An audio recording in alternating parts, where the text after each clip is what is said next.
Good morning. The first case we'll hear is Wu versus Capital One, number 14-3719.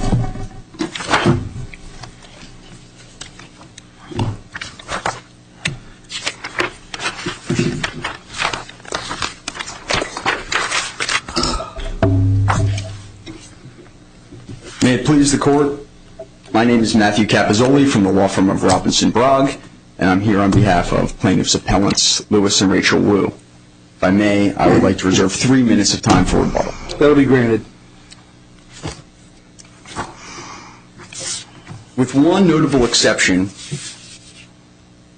this appeal results from what we respectfully suggest are the district court's failure to appreciate certain well-established principles of law, not the least of which involves the Wu's claim for a breach of the implied covenant of good faith.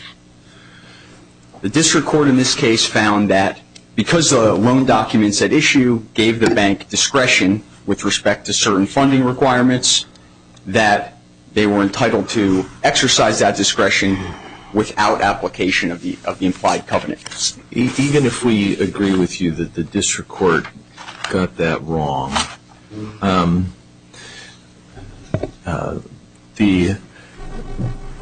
the folks on the other side there are pretty emphatic in asserting that there was nothing less than good faith in how they exercised their discretion, that you have no evidence. You put nothing in the record and you showed nothing to us to indicate that they didn't exercise their discretion in good faith. And so the district court's decision on summary judgment is still sound. What is in error, if anything, in that assertion they made? May I just add to Judge Jordan, you didn't even plead in your complaint the implied covenant. Well, first of all, I think the complaint does mention bad faith conduct with respect to breach of the contract, but I understand it's not as clear as it should be. With respect to your question, first of all, I'd say there is evidence, and there was evidence presented to the district court. But importantly... Well, you got to be specific, right? They say you didn't direct the district court to anything, and you still haven't directed us to anything. So what is it that you rely on to show evidence that there was bad faith on the part of the bank? Would you like me to go through some of the specific items? I'd be happy to. Also, I mean, to add on to Judge Jordan's question, using the complaint is not at this level going to, meet your burden. No, I absolutely understand that. And importantly, I think, to recognize is that in cases that deal with the implied covenant of good faith, there are a lot of questions of credibility and other issues like that. What the district court did here was it did not conduct a factual analysis at all. It didn't address any questions of fact.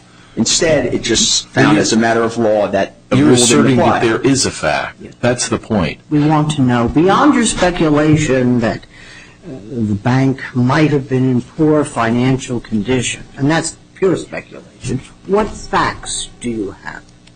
I actually made a list, so I'll go through it. First of all, at the time that the loan closed, the bank initially estimated that the as-completed value of the property would be $7.9 million. But then they demanded a $10 million appraisal without explanation as to how that figure was calculated. Well, they're pretty emphatic in their briefing, and this is the subject of some of your discussion too, that they're specifically authorized by paragraph 7G to ask for an appraisal that is at or exceeds that value, that $7.8 million value, and that the loan-to-value ratio was inadequate based on the appraisal at 7.8. Now, if that's true, if we agree with them that paragraph 7G provides that, how is it bad faith for them to insist on that? You're assuming that you agree that meet or exceed means that they can insist on an appraisal as high as they want to go? Because I tend to disagree with that assertion. But even no. That's why I was trying to insert in my question perhaps inartfully, but I'm trying to insert in there the notion that the argument that they seem to be making, which is that under paragraph 8B, you can't read 7G without reading 8B, you got to read them together, and 8B says loan-to-value ratio's got to be 60% at least. So you put those together, and that's how they assert that they get to go in that $10 million range, somewhere in that range. At least I understand that to be their argument. That's their pitch. Why is that wrong? I think you're correct. First of all, 8B, when it discusses loan-to-value ratio and the circumstances in which loan-to-value ratio might be out of whack, it provides a specific mechanism to address that problem. And it doesn't involve an increased appraisal amount. It says that the WUs have an opportunity to pay the difference, and in this case, they actually attempted to do so. They offered, they informed the bank, we realize our construction costs are a little high, and we're willing to pay the difference. And the bank said no. It's tough for you guys to go there, isn't it? Because when the bank said to them, verify your assets for us, which is part of that 8B provision you're referring to, he wouldn't do it. Mr. Wu just said, I'm not doing it. I don't think I have to do it. First of all, the provision 8B does not relate to verification. It doesn't mention verification of assets. It says they can pay the difference, or the terms of the loan can be modified somehow. But there are other places where the bank is allowed to ask for an asset verification, right? Well, that's true. There's a construction loan agreement in which they're allowed to do so. Right.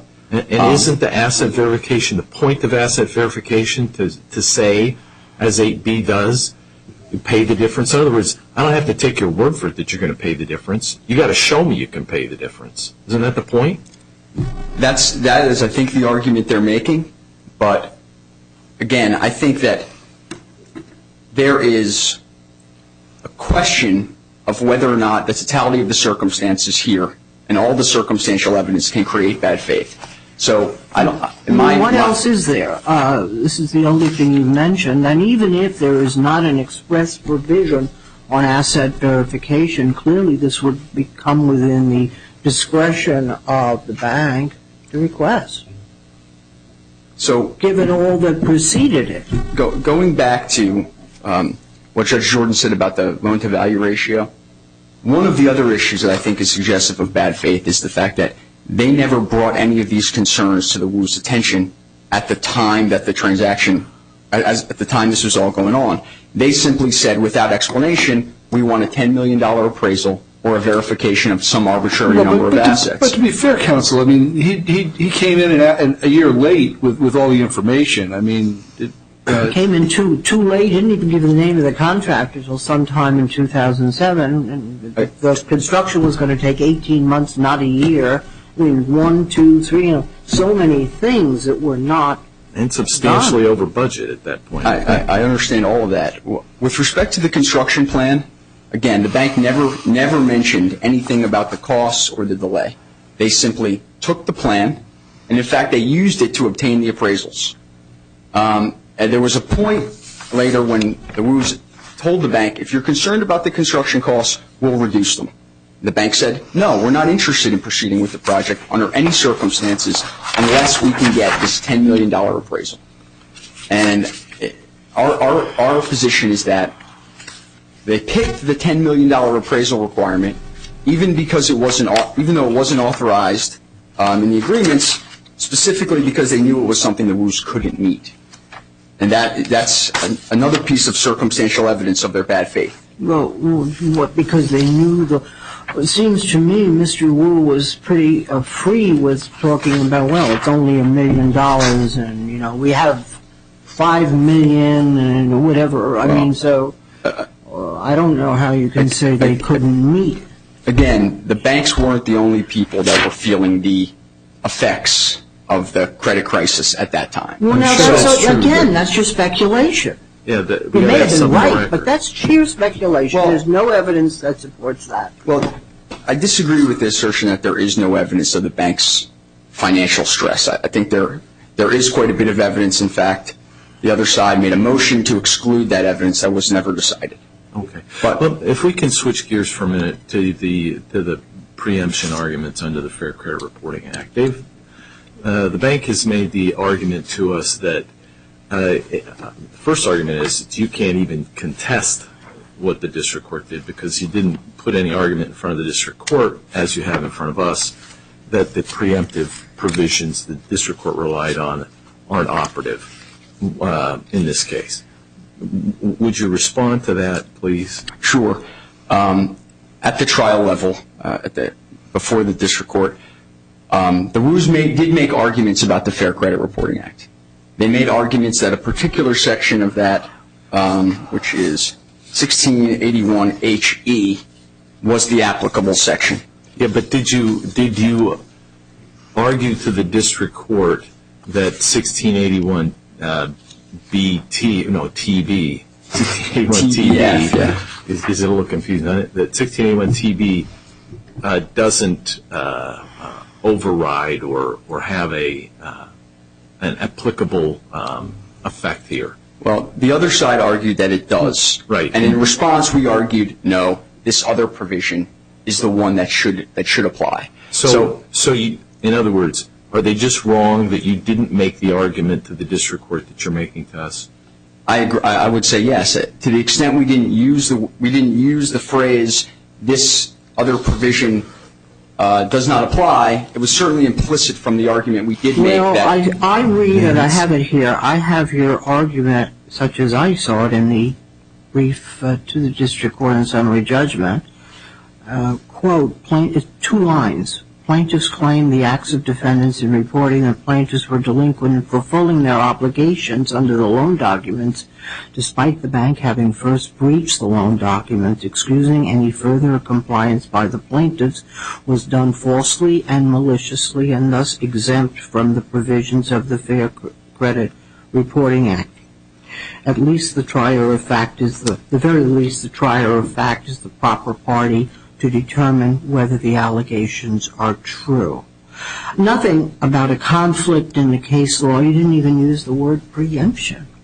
I understand, but I think under the existing standard, I think that's enough to put the trial court on notice of what the issues were. But you ask us to take this opportunity, and I'm quoting, to write on the complex issues involved.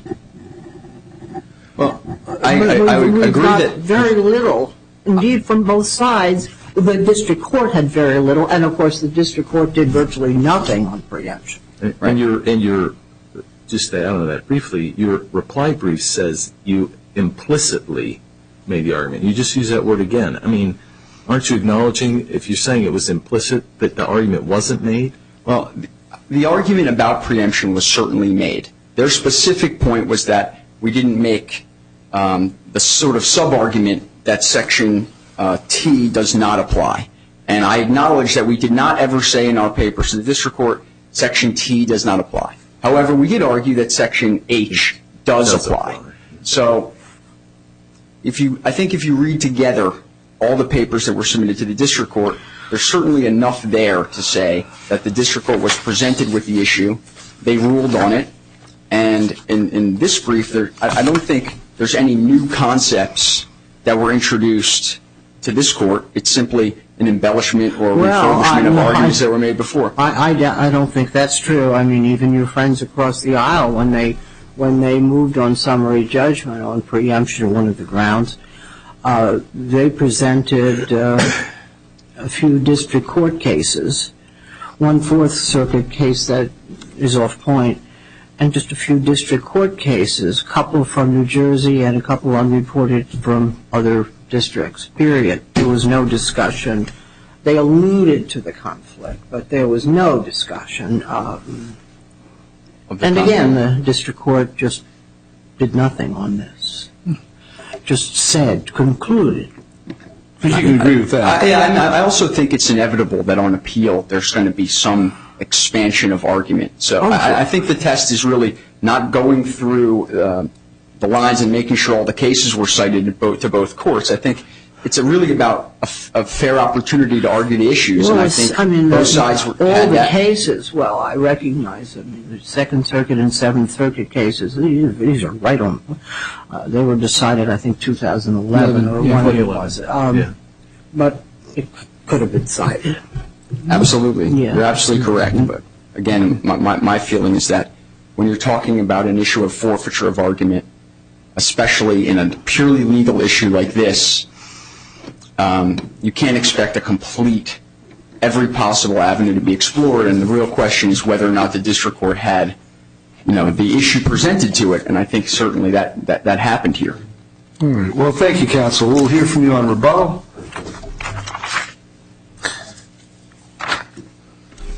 And perhaps, counsel, why don't we start with preemption, since that's sort of fresh in our minds, if you wouldn't mind. That would be fine. Was there a Your waiver Honor. here? And we'll ask you, even if there wasn't, to perhaps deal with the merits of the preemption issue. Well, when Your Honor asks if there's a waiver, I'm assuming Your Honor is asking whether or not the plaintiffs have waived the issue. And I think the answer is yes. Judge Barry, you're exactly right. It was a sparse 2 paragraphs in their summary judgment opposition that made a veiled reference to our willful conduct. 2 lines. Yes, really. The rest of it was conclusory. I mean, they didn't attempt to really reach the issue at all. But you heard my question to your friend, to Judge Hochberg, you cited some district court cases. Really? Yes, I mean, regrettably, frankly, within... Your presentation to her was 4 pages. Yes. Yes. Yes. I mean, regrettably, within this circuit, the district courts are all over the map on this issue, and even within the District of New Jersey, they're all over the map. Doesn't that argue for our taking this? That it is a question of law, right? I mean, he's correct that whether it's preempted or not doesn't bear on the facts of this case at all. It's purely a question of law, and if the district courts are all over the map, shouldn't we take it up? Well, fix it? A, Your Honor, yes, it's a question of law. B, the district courts are all over the map. I'm not going to, pardon the pun, waive my waiver argument by suggesting you should take it up. It's noted. But why don't you move to the merits then? Well, let me just ask one more question on this. Would you agree that if we affirm on the merits, there is no need for us to reach the preemption argument? Absolutely, Judge Barry. That was really an alternative argument we had posed in the district court. Should you reach the preemption argument, I would respectfully suggest you follow the 4th, 2nd, and 7th circuits, which have all concluded, as we've briefed in this court, that when you've got a case such as this matter that's dealing with duties arising under 1681 2A and B, and that is what a furnisher tells the credit bureaus on the face of 1681 HE and 1681 TB1F, it's not HE that applies. It's TB1F, and that's a very straightforward preemption. You see, my difficulty here, and I think that you should probably have picked it up, is that we're a reviewing court, and we really have nothing from what happened at the district court to review.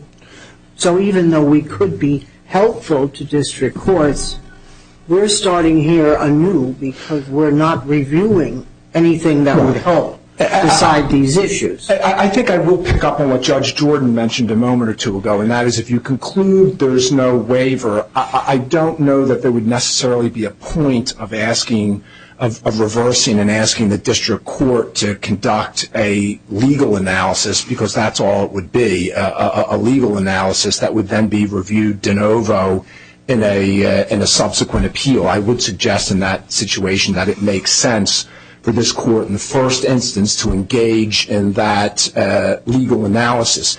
There really is no fact dispute impacting the preemption issue, because the only evidence below was that all the damages flowed from and related to our credit reporting. Mr.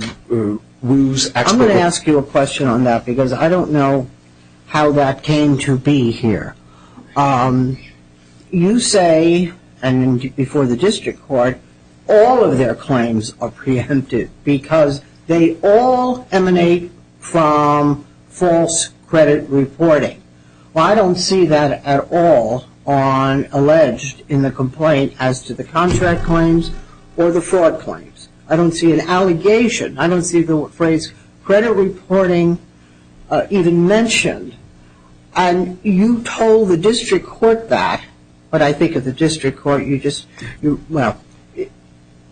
and the court flew with that. That's a statement she made. All the plaintiffs' $113 million damages emanate from the false credit reporting.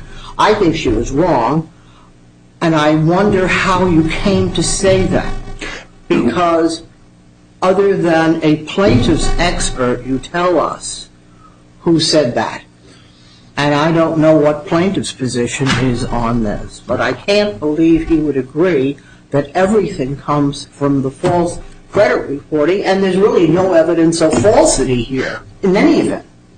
Oh, well, I agree with you, Your Honor. There's a couple of things there. Number one, that goes back to whether a decision on the merits then controls this, because the credit reporting by definition couldn't be false unless the plaintiffs are right on the merits and we're wrong, number one. Number two, the complaint, I forget which of Your Honors asked the question, but at summary judgment, what they allege in the complaint's irrelevant. Now, they did allege a credit slander claim in the complaint. That was count 3. That was count 3, yes, Your Honor.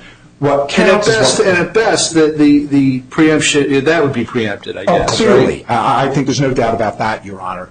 But what there also was in the record was both their expert report, which tied in the full damages and tied in the full damages to the credit reporting, and Mr. Wu's own deposition testimony. But that doesn't, blank. It's not answer. I apologize, but I don't think you're getting at the question that I understand Judge Verdi asking, that I'm eager to hear the answer to. Sure, it may well be that the credit slander claim is preempted by the Fair Credit Reporting Act, but what does that have to do with the breach of contract claims? It doesn't seem to have, on its surface, it doesn't seem to have anything to do with those breach of contract claims, and arguably not with the fraud claim either, so wasn't it just error for there to be a statement that it's all preempted, because it doesn't seem like it's all preempted. No, Your Honor, simply because both the plaintiff in his deposition and the plaintiff's expert in his report and his deposition said all the damages, breach of contract, fraud, are a result of the credit. Now you're trying to tell us what is the opposite of what you said a second ago, which is that whether there's preemption or not is going to be purely a question of law and not a question of fact. I mean, it occurs to me that whether there's preemption of the credit slander is purely a question of law. But now it starts to sound like you're saying maybe there's some fact questions kicking around here about how credit slander might actually override breach of contract claims and fraud claims. If that's true, that seems like unfriendly territory for you to be walking onto. Well, Your Honor, I think it's quite simple, and that is you take what the plaintiff put in evidence. What did the plaintiff put in evidence? His deposition testimony, his expert report. They say, not my words, not our words, their words. Even if he said those words, I'm curious why you would want to embrace them and then say to us, in effect, there's a fact reason now, because it certainly can't be that it's a fact.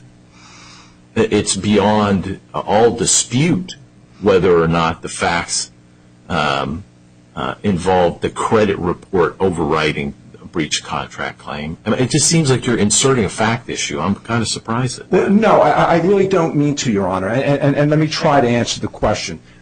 We raised, and the district court didn't deal with this in its opinion, we raised the argument that as a matter of causation they couldn't prove damages, that even if there was a breach of some contract here, this $113 million, the loss in some of Mr. Wu's businesses, properties losing their value, et cetera, had nothing to do as a matter of causation with the breach of damages, with the breach of contract. Okay, so let me make sure I understand. What you're saying is those breach of contract actions, they don't depend on, maybe I'm misunderstanding it, they don't depend on the credit reporting, do they? Well, I mean, ordinarily, if a litigant chooses to bring a breach of contract claim, the litigant is the master of his claim. If he wants to predicate it on breach of contract, he can do that. If he doesn't want to, he doesn't have to do that. There's nothing in the complaint that predicates it on the reporting. There's nothing that I can discern in the legal arguments that are made, and this is a legal position. The legal position you're taking is that the the breaches of contract flow somehow from credit reporting and therefore are preempted. See, if you weren't so anxious on the preemption, this all comes because there is this count 3, credit slander. And based on count 3, you come in and you plaintiff's expert saying everything comes from the false credit reporting. This all has to, and therefore everything's preempted. Why don't we just put the word preemption out and go where you're strong? I mean, you weaken your strong claims with pressing all the damages emanate from the credit reporting when they clearly don't, in my view. Well, Your Honor, we were moving for summary judgment. As a tactical matter, what we said to the district court was, this is what they say, accept what they say is true for this purpose only. And if you accept it as true, then it's preempted, because what they're saying in their deposition testimony and their expert report is everything emanates from the credit reporting. We're simply saying, you accept that as true, it's preempted. Now, I agree with you, Judge Barry. I think we've got very good arguments that there's just no causal relationship here, assuming a breach of contract or even assuming a fraud. Regardless, the district court didn't reach those arguments. We made all these arguments because we can only move for summary judgment once. Even answer the credit slander count, just simply a bold conclusion preempted because of the statute, period. So, I mean, I think before you spend any more, you ought to go to the merits. Oh, yes, I definitely want to. On the merits, the plaintiffs basically point to two things. Our concluding that the loan-to-value ratio was too high because the appraisals we received came in too low, and then our demanding an asset verification. Well, in the first instance, they point to the district court saying that your discretion was unbridled and the covenant of good faith and fair dealing has nothing to do with that. You don't seem to defend the district court's assertion on that in that regard, and perhaps with good reason. Do you acknowledge the accuracy of their argument that the district court just shanked that? Well, I don't. I think you have to understand the context. So you think the covenant of good faith and fair dealing under New Jersey law does not have any impact on the discretion granted you in your contract documents? I don't, Judge Jordan, but I think you have to understand the context of the argument. They weren't arguing or alleging here that we should have demanded an asset verification of some number less than $3.8 million, or that we should have been okay with a $9 or $8 million. You're going into the weeds on this, and I don't want you to do that because the district court statement isn't a fact-specific one. It's a pretty clear statement of law that they have discretion over. That is a matter of law. The plaintiffs say that's just wrong. Are you saying it's right? Well, I'm saying it's right in this context. What they were trying to do is use that duty to write words out of the contract. Yeah, I'm not getting an answer to my question. Please don't say it's right in this context, because what I'm trying to get you to do is respond to what the district court said at this point. The district court said, as I understand the district court's statement, maybe I got it wrong, the district court said, covenant of good faith and fair dealing doesn't have an application here because the bank's got discretion.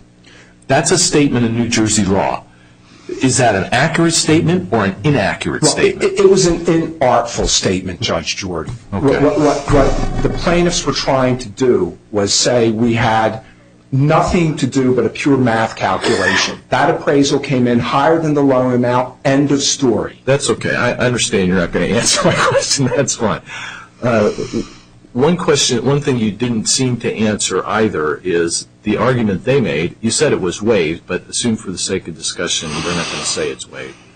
That Section 8B can't mean what you say it means. It can't be the case that you're entitled to insist on a $10 million appraisal here, because that effectively writes paragraph 8B out, because by definition the loan-to-value ratio was always going to be below 60%. So it just can't mean what you say it means. And you said, well, they waived it, and isn't that an ironic argument? But you never seemed to address that argument on the merits. Can you take it on the merits? Well, sure. Are you writing it out? And I thought we did address it, Your Honor. All 8B did, and this contract can be read very simply.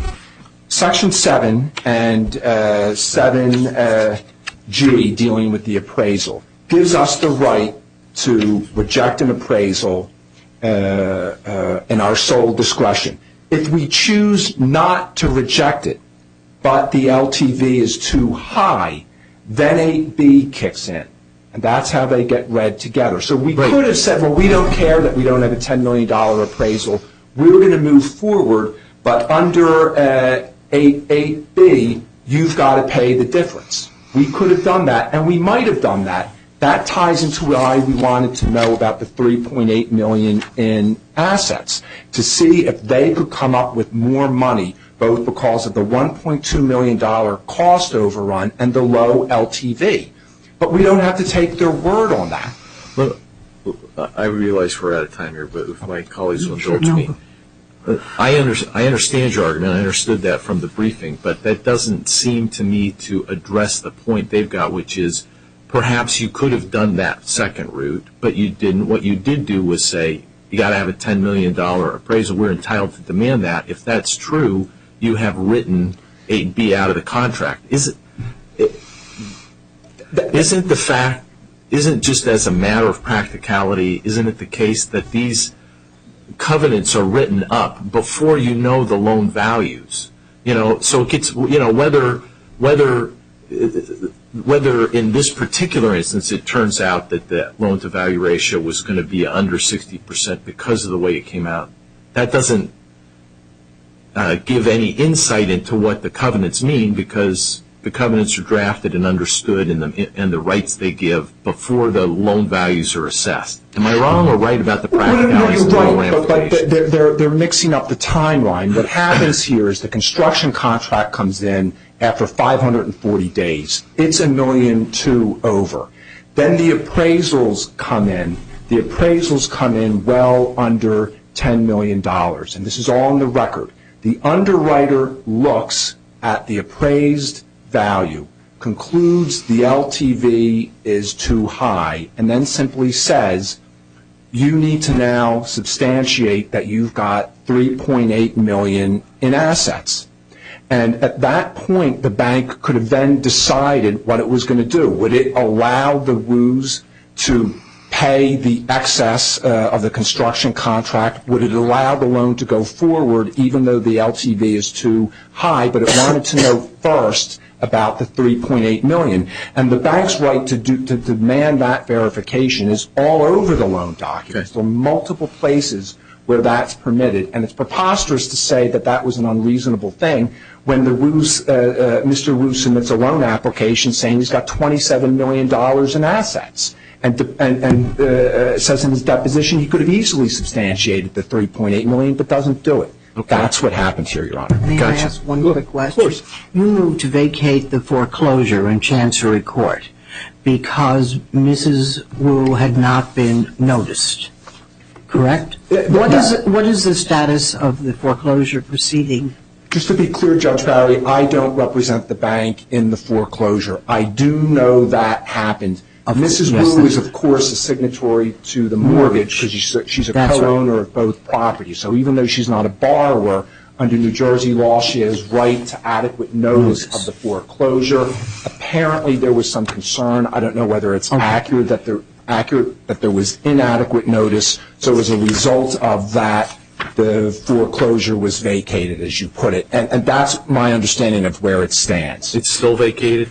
There's nothing, they haven't reinstituted foreclosure proceedings? Well, my understanding is foreclosure proceedings have been reinstituted, Judge Jordan, but the properties haven't yet gone to sale. And both properties would be deemed under foreclosure? Yes, as expressly allowed by the cross-collateralization agreement. Just one last thing. The district judge in footnote 1, I guess, suggested there might be that case may have something to do with our case. Is that so? In terms of issue preclusion or otherwise? Partially, Your Honor. In foreclosures in New Jersey, like most states, the issues a foreclosure defendant can raise and the counterclaims that can be raised are constrained. They have to arise out of the foreclosure. The Wus were not able to bring as counterclaims in the foreclosure action the precise claims they brought here. Therefore, we made the judgment that classic issue preclusion wouldn't work. If you're not allowed to bring a claim in an earlier action, you can't very well be barred She from didn't bringing decide it in a that anyway. subsequent She action. just threw it out. Yeah, I think she just noticed that. The duress point, though, I think is a valid point. That was rejected by both courts. Okay. Thank you very much. Thank you.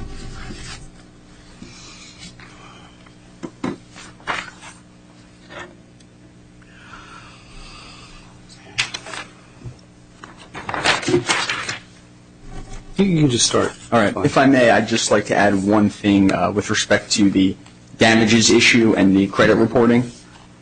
I think one of the issues that maybe counsel didn't explain well enough is that while he agrees that the credit reporting we are arguing is a consequence of the fraud or of the breach of contract, those claims do not depend on the credit reporting being false. In other words, even if, assuming that the credit reporting was not false, it was completely accurate, the damage to Mr. Wu's credit report, to his credit score, is still a consequence of the bank's fraud.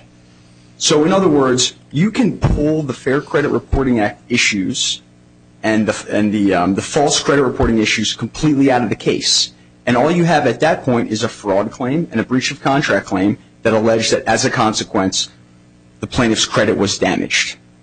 So to say otherwise would be to say that from now on. Bottom line is you're saying the preemption arguments have nothing to do with the fraud and the breach of contract claims. Am I understanding Absolutely. right? I think when the district court used the term predicated, she sort of misunderstood how that term was used by other cases. Those cases say. What did your expert say? Because I think that's what led everybody down the garden path. So the expert report does not say that this is all the damages. The expert was a credit expert who issued a report on damages to the Wu's credit and valued that. It was not intended, nor does it represent, to be an exclusive representation of damages in the case. And again. Well, it's been picked up by your friends across the aisle and by the district court judge. Seeing all of the damages are the result of the credit reporting. I disagree with that based on the plain language of the complaint. But even Well, I if agree with you in the complaint. But even if that were the case, the claim's still not preempted because it's not those damages are not necessarily. Credit slander is not preempted. No. What I meant to say in that case is, assuming that you find the credit slander claim to be preempted under the Fair Credit Reporting Act. You still have breach of contract and fraud. You still have breach of contract and fraud because the false or the credit reporting at issue didn't have to be false. It didn't have to be a violation of the Fair Credit Reporting Act. It could have just been a credit report that stemmed from a party's failure to satisfy the obligations of a contract that he was fraudulently induced to enter into. And that's precisely what we're alleging here. Thank you. Thank you. Okay, thank you, counsel. We'll take the case under advice.